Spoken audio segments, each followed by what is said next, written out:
I was stunned by a shocking truth and became dazed.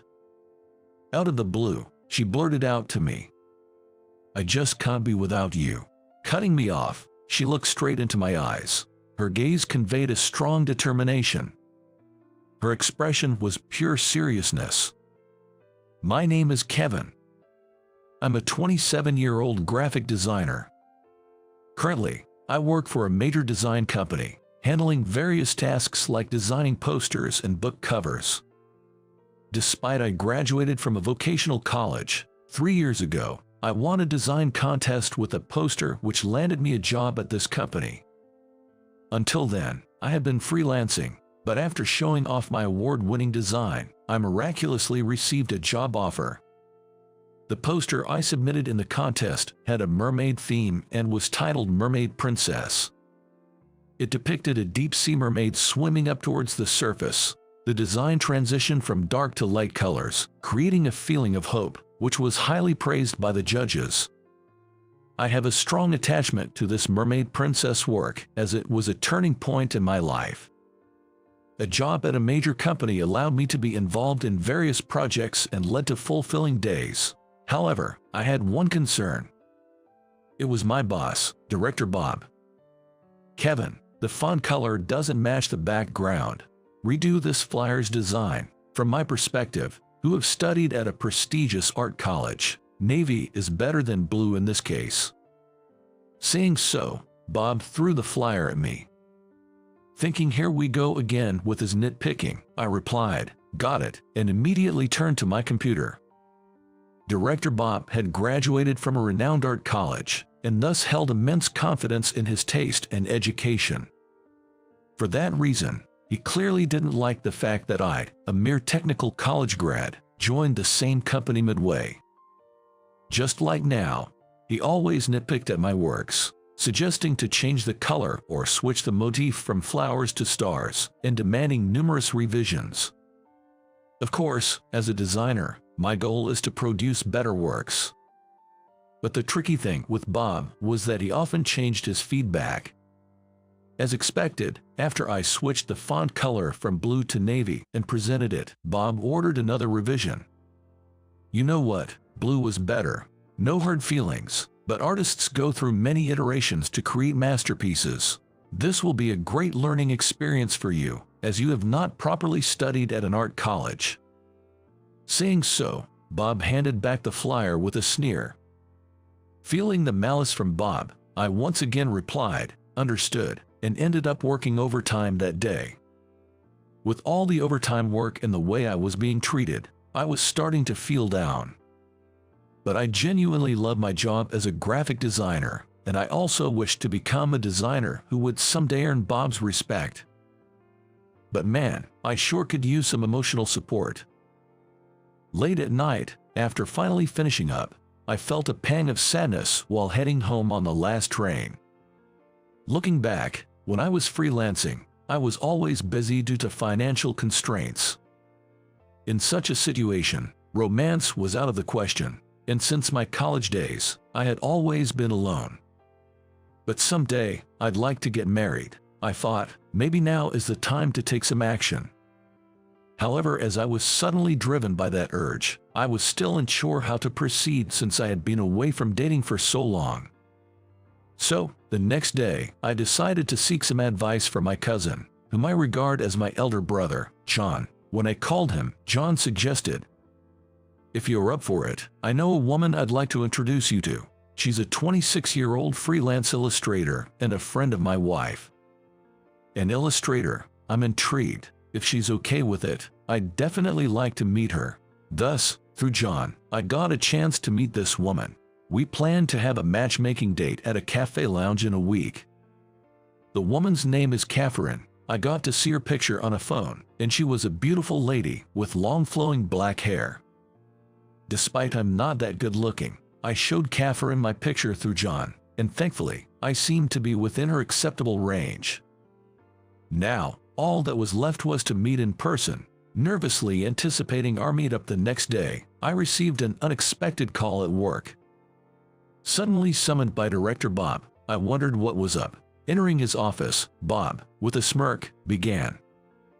Kevin, I've been thinking of transferring you. The official notice will be out in 2 weeks. Start preparing for your new location so you will be able to begin working in a month. Wait, you are transferring me? Caught completely off guard, I was taken aback.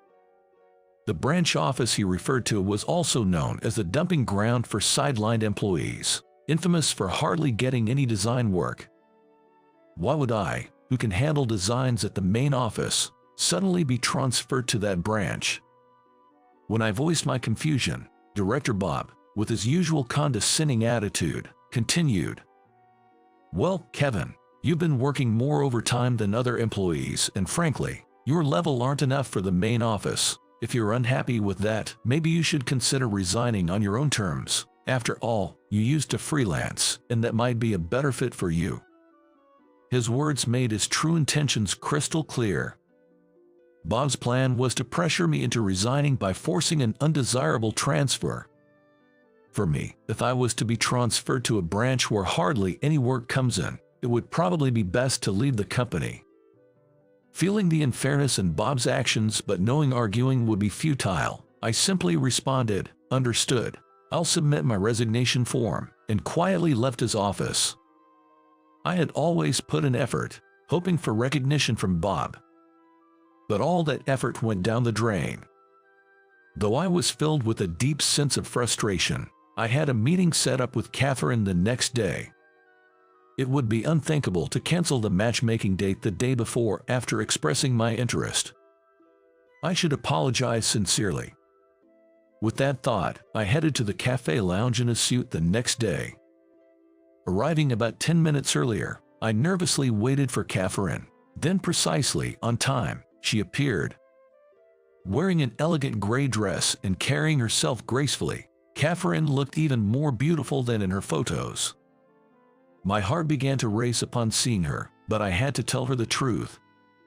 Although, before I could say anything, with a warm smile, Catherine started introducing herself. "Sorry to keep you waiting. My name's Catherine. I'm really looking for you. I'm so sorry. I have something I must apologize for today." Seeing me bow and apologize as soon as we met, Catherine was visibly taken aback. "The thing is, just yesterday, my boss ordered me to transfer to a branch office. The real purpose behind this is to push me to resign. So, in about a month, I'll be going back to freelancing. I'm truly not in a position to date anyone right now. I sincerely apologize for initiating this meetup only to bring you such news." Upon hearing the details, Catherine responded calmly. I had thought anyone would be rightfully angry if they heard such things during a matchmaking date, so her reaction was quite surprising to me. "Is that so? That must have been tough. Thank you for being honest with me." No, I'm so sorry." And so, we just had one cup of coffee and then went our separate ways. Honestly, I wanted to talk with her more and was curious about the type of illustrations she creates. But with my future job becoming uncertain, it might not be the right time for a relationship. I probably won't get another chance to meet such a wonderful woman like her. With such lingering feelings, I headed to the office the next day and was again summoned by Director Bob. Now what? I thought, noticing that Bob seemed different than usual. "Kevin, sorry to ask this, but could you hold off on submitting your resignation? We actually received a direct job request for you." Previously, unless it was something significant, Director Bob would allocate work considering each employee's capabilities. It was my first experience receiving a direct request. "From where?" I inquired, and the response was unexpected. "It's from Inspire Publisher. Who would have thought a major publisher like them would scout you directly? Inspire Publisher is a top-tier publisher. I never dreamed of receiving work from such a big name." According to Bob, a webcomic artist named Sarah Cherry was releasing a book with Inspire. For some reason, she specifically requested me to design the book cover. After reaching out to the publisher, I was informed that Sarah wanted to discuss the job in person, so the next day I visited the office for a meeting with Sarah. I had intended to submit my resignation, but this unexpected job offer felt unreal. First, I should check out Sarah's work for the design. So, I went online to look at her creations and was immediately captivated by her world. The gentle color palette of her illustrations was very endearing and soothing. But her work wasn't just cute. Sarah's drawings vividly conveyed everyday moments of wonder, making it understandable why she has so many fans. I wondered, what kind of person is Sarah? With anticipation for the next day, I headed to the publisher's office and was led to the meeting room. But the moment the door opened, I was shocked. It was Catherine, the woman I had just met for the matchmaking date. Caught off guard, I managed to say, "Could it be, are you Sarah Cherry?" With a smile, Catherine nodded. "Yes, I work as an illustrator under the name Sarah Cherry." I knew Catherine was an illustrator, but I had no idea she was Sarah Cherry. In astonishment, I slowly said, "But Catherine, are you sure I'm the right fit? I'm the only one in my company with a vocational school degree. There are many more skilled designers out there. I specifically want you." Cutting me off, Catherine looked at me straightly. Her expression was full of seriousness. She then shared, "Actually, I've been following your work for years. Ever since I saw your mermaid princess in the poster contest, I've been a fan. You've known my work. I'm honored." I couldn't believe that Catherine had recognized my work from 3 years ago. She continued, "3 years ago, I was in a slump, not producing much, but when I saw your mermaid princess, I was deeply inspired. The mermaid's desire to escape the dark sea and reach the shore where her prince awaited resonated with me. I felt that as long as I persisted like that mermaid, I would eventually see results. Your work inspired me to persevere." Catherine, realizing someone was touched by the emotions I poured into my work, was the greatest joy. It's not just about creating beautiful graphics. If my own creation had truly moved someone's feeling, there's no greater joy. Catherine's eyes filled up with tears as she continued, "That's why I was so thrilled when I heard about our matchmaking date. I've always wanted to meet you, Kevin. I've longed to have a conversation with the person behind such marvelous work. Meeting you through a mutual friend was like a dream come true. I can't believe a designer like you would be transferred to a regional office. That's why I directly reached out to offer this job." I can't express how grateful I am to Catherine. She gave me such an incredible opportunity. For my part, I'm ready to give my all for her. Thank you so much. I'm truly fortunate to work with you, Catherine. While I'm unsure about the future, as fellow creators, let's produce the best work possible. After our miraculous reunion, we had an in-depth discussion about the book's design. Since it's Catherine's first book, she's particularly attached to it, and I too felt a strong desire to meet her expectations. Interestingly, the content of her comic presented Catherine's journey to becoming a successful webcomic artist. When I asked Catherine about her preferred cover design, she responded, "Well, since the story is about dreams coming true and a happy ending, I think a bright cover would be suitable." Hearing this, an idea immediately struck me. "I'd like you to help with one particular aspect," I said, sharing my concept. Catherine agreed enthusiastically, saying, "That sounds great." Together, we co-designed the book cover. A year after meeting Catherine, the book I designed became a bestseller, selling over 200,000 copies within 6 months of its release. Thanks to Catherine's charming original characters, the book garnered popularity across various age groups and was highly praised for its readability. Moreover, our collaborative cover design was applauded for its excellent taste. For the book, I themed the cover around the Little Mermaid. But unlike before, she's not the mermaid from the dark, deep sea. This mermaid, having come ashore, gazes at the blue sky and the brightly shining white sand beach with a radiant smile, and the mermaid illustration was crafted by Catherine. Interestingly, the mermaid embodies Catherine herself, who overcame difficulties to realize her dreams.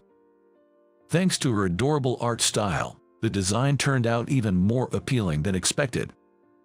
Moreover, representing the mermaid scales with holography was admired as being innovative by the publishers, and since then, I've been receiving direct job offers from Inspire Publisher. At this rate, as the director, there was no way they could transfer me to a rural branch office, so the idea of my transfer was cancelled. Surprisingly, this episode led Bob to reassess his previous attitude. "Kevin, I read the book you designed, and it was truly impressive. Not just a pretty cover, but it perfectly aligned with the world of the comic, creating an entire universe. I feel ashamed for previously emphasizing academic credentials so much." Perhaps it's his genuine passion for graphics that made him recognize and appreciate the effort I poured into the design. I've always been aware of his profound skills in art and design. "There's so much I've learned from you over the years. No matter what, you'll always be a designer I deeply respect." Upon hearing this, Bob, for the first time, showed a gentle expression. "Thank you, Kevin. Your words truly mean a lot to me." While I had reconciled with Bob, there's more good news. To everyone's surprise, with the book's publication, Catherine and I began dating. As we collaborated professionally, we came to recognize each other as irreplaceable in both work and personal life. We continue to inspire each other in our work and maintain our relationship. And now, 6 months later, Catherine is publishing another book, so we're teaming up once more for the cover design. What design should we go for this time? How about this? I quickly sketched a scene of a wedding ceremony featuring a bride and groom. Why the sudden shift from a mermaid to a wedding scene? Well, once the mermaid, fascinated by the sea, comes ashore, wouldn't she want to marry her prince? Catherine blushed and laughed. "You do realize that mermaid represents me, right?" "Yeah, so can I propose to be the prince? The mermaid who saved the drowning prince?" "Indeed, Catherine is my very own little mermaid.